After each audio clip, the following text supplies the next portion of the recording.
L'insuffisance rénale veut simplement dire que les reins deviennent défaillants. Alors pour être plus explicite, les reins, ce sont deux organes qui sont plus ou moins dans le dos.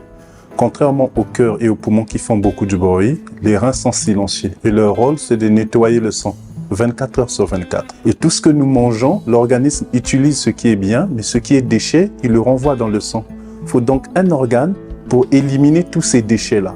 Quand on dit que quelqu'un a une insuffisance rénale, les deux reins, ça veut dire que les deux reins n'arrivent plus à nettoyer le sang, donc le sang devient sale. Et quand le sang devient sale, ça entraîne plusieurs manifestations, c'est ce qu'on appelle insuffisance rénale.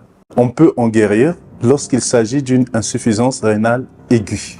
Aiguë, ça veut simplement dire que quelqu'un a eu à consommer quelque chose qui est toxique et dangereux pour les reins, et le rein a subi un coup et s'arrête de fonctionner pendant quelques jours. Si la personne consulte à temps, il peut guérir de cette insuffisance rénale. Cependant, s'il consulte en retard, même si c'était une agression qui a été subite, mais il est condamné à vie avec cette insuffisance rénale.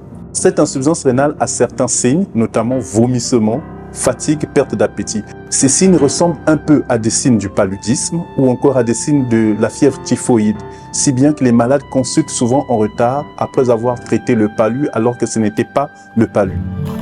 Les gens prennent des médicaments sans avis médical, les gens prennent des médicaments de la rue mal conservés et c'est le rein qui subit. C'est triste de voir des jeunes gens, tout simplement parce qu'il a passé une semaine en train de prendre des médicaments de la rue, se retrouver en insuffisance rénale.